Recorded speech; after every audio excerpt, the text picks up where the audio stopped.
क्या आप जानते हैं कि सिर्फ 2.5 एकड़ जमीन से लाखों की कमाई बिल्कुल मुमकिन है, वो भी कम समय में।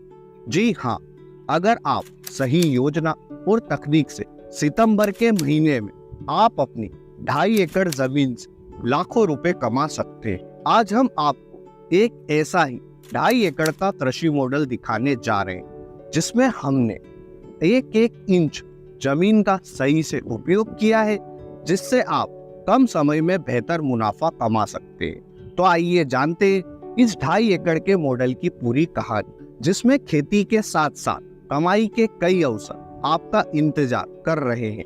आखिरकार वो दिन आ ही गया जब हम 2.5 एकड़ में सितंबर के महीने में उन फसलों की बुआई करेंगे जिनसे आने वाले 4 महीनों में हमारी इतनी कमाई होगी जितनी कि पूरे साल नहीं हुई।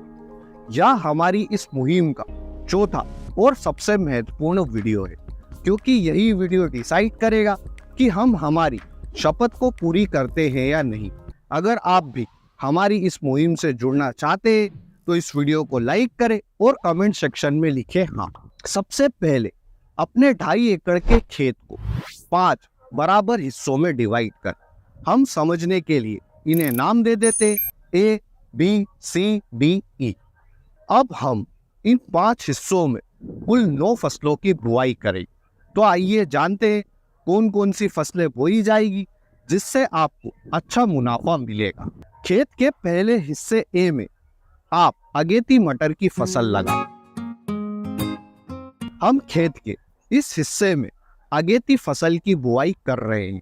इसके लिए हमने मटर की फसल को चुना है। यह हमारी थोड़ी रिस्क वाली फसल है। अगर हमारी रिस्क सफल रहती है तो हम 1/2 एकड़ जमीन से सिर्फ 3 महीनों में लाखों रुपए कमा लेंगे, और अगर हमारी रिस्क सफल नहीं होती है तो भी हमारा सिर्फ बीज का खर्चा आएगा और आप अक्टूबर के महीने में खेत के उसी हिस्से में फिर से मटर के बीजों की बुआई कर दें।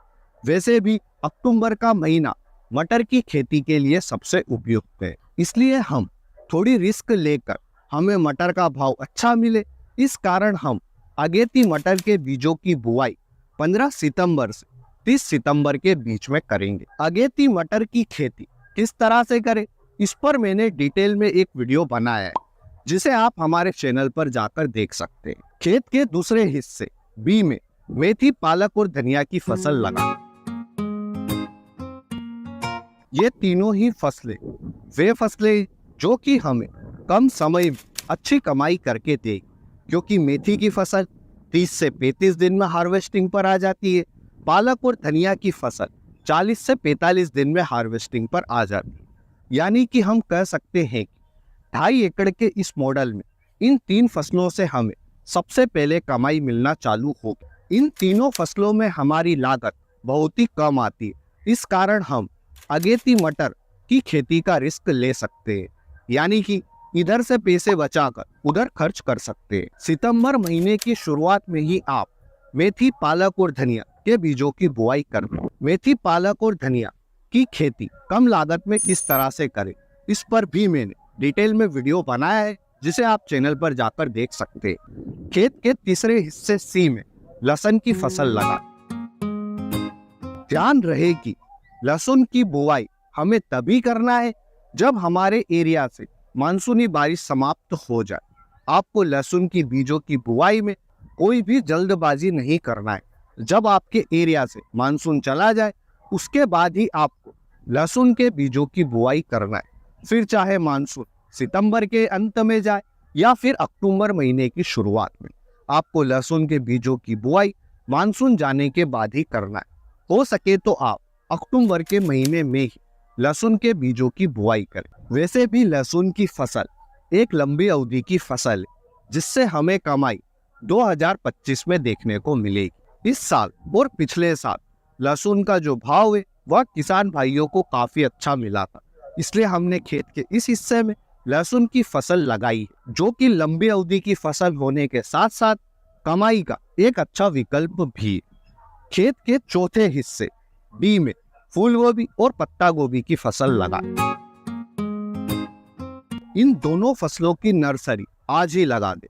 अगर बारिश हो रही है तो प्रो ट्रे के माध्यम से नर्सरी लगाए और नर्सरी को किसी सुरक्षित स्थान पर रख दे जहां बारिश का पानी नहीं आता हो। 25 से 30 दिन में फूल गोभी और पत्ता गोभी की नर्सरी ट्रांसप्लांटिंग के लिए तैयार हो जाएगी। यानी कि आप अक्टूबर के महीने में इनके पौधों का ट्रांसप्लांट खेत में कर देंगे और दिसंबर महीने की शुरुआत में इनकी फसल हार्वेस्टिंग पर आ जाएगी, जो कि दिसंबर महीने के अंत तक समाप्त हो जाएगी। यानी कि आप खेत के इस हिस्से से इन 4 महीनों में ही कमाई करेंगे। खेत के इस हिस्से में हमने उन्हीं फसलों का चुनाव किया है जो कि ठंड के सीजन के लिए सबसे उपयुक्त है, इसलिए हमारी इन फसलों में आने वाली जो लागत है वह भी कम आएगी।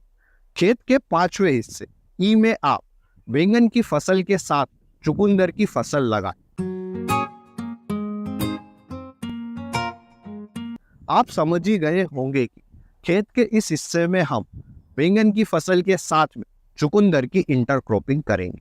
आप सितंबर के महीने में कहीं से बैंगन के पौधे लेकर आ जाए और उनका ट्रांसप्लांट खेत में कर दें। ट्रांसप्लांट होने के बाद में आप चुकंदर के बीजों की बुआई खेत में कर सकते हैं। जो हमने बैंगन के लिए जो क्यारियां बनाई है, इन क्यारियों की दोनों साइड आप चुकंदर के बीजों की बुआई कर दें। अब बैंगन की फसल से आपको दिसंबर महीने की शुरुआत में उत्पादन देखने को मिलेगा। यानी कि आपको बैंगन की फसल से जो कमाई है वह आधी दिसंबर के महीने में मिलेगी और बाकी की जो आधी कमाई वह अगले साल मिलेगी। और चुकंदर की फसल से आपको इन्हीं 4 महीनों में कमाई देखने को मिलेगी। इस 2.5 एकड़ के मॉडल में हमें सिर्फ लहसुन की फसल से ही अगले साल कमाई देखने को मिलेगी। बाकी की जो 8 फसलें हैं, इन 8 फसलों से आपको इन्हीं 4 महीनों के अंदर अंदर कमाई मिलेगी। इस मॉडल के अंदर हमने हर तरह की फसलें ली, अगेती फसलें ली, सीजन वर्गीय फसलें ली, सब्जी वर्गीय फसलें ली, लंबी अवधि की फसलें ली, इंटरक्रॉपिंग भी करी है। यानी कि हमने इस मॉडल में वो सब कुछ किया है जो कि 2.5 एकड़ के मॉडल को सबसे उपयुक्त बनाता है अच्छी कमाई के लिए। तो हमारी जो मुहिम चल रही है 4 महीने में उतनी आमदनी करना जितनी कि हमने पूरे साल नहीं की थी, इस मुहिम का यह चौथा वीडियो था। हमारा पहला वीडियो था अगेती मटर की खेती, दूसरा वीडियो था सितंबर में लगाई जाने वाली फसलें, तीसरा वीडियो था मेथी पालक और धनिया की फसल किस तरह से लगाएं, और इस सीरीज का चौथा वीडियो था 2.5 एकड़ का मॉडल। इस सीरीज का अंतिम वीडियो लहसुन की खेती किस तरह से करें वह आपको जल्द ही चैनल पर देखने को मिलेगा। तब तक आप इस वीडियो को ज्यादा से ज्यादा लाइक करें, जरूरतमंद किसान भाइयों को शेयर करें